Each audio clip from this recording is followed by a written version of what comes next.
What about the behavior of the settlers now? Continues daily.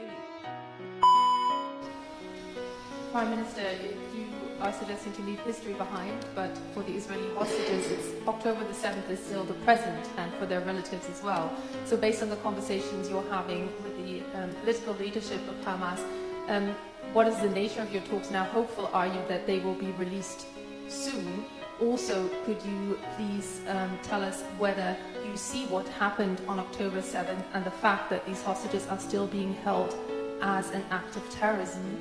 And Chancellor Scholz, you recently met the Pope, who caused great controversy over the weekend with his comments about hissing a white flag, which was understood by Ukraine as the Foreign Minister put it, a behavior he accuses the Church of now having, as it did at the beginning of the 20th century, so insinuating its non-action over Nazi Germany. What is your assessment, your reaction to the comments of the Pope? Thank you. I've stated my case that atrocities for decades cannot be erased. You cannot find a solution by getting so one-sided in terms of looking only at one particular issue and erase 60 years of atrocities. The solution is not just releasing the hostages. I agree that it is hostages, but that's not the solution. We are a small player. I don't have this excellent relations with Hamas, but I do. And I've told the Chancellor, yes, I did express my concern that the hostages must be released. But then, can you say, is that all, full stop, period? What about the settlements? What about the behavior of the settlers now? Continues daily. What about the dispossession, their land, their right, their dignity, their men, their women, their children? Are these of no concern? Where have we thrown our humanity? Why this hypocrisy? Why this selective and ambivalent attitude towards one race and one another?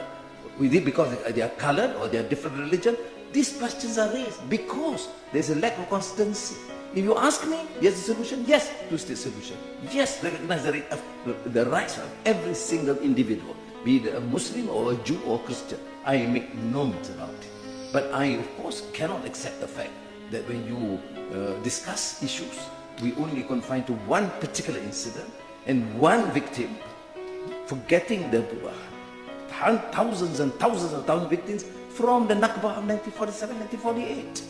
Where is history irrelevant? Is humanity irrelevant? Is compassion irrelevant? I mean, that's my contention. Do I then support any form of atrocity against anybody? No. Do I believe the hostages should be kept? No.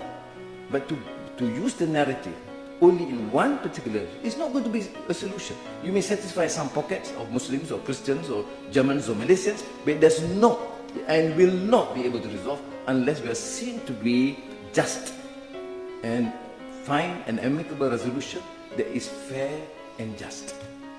Thank you.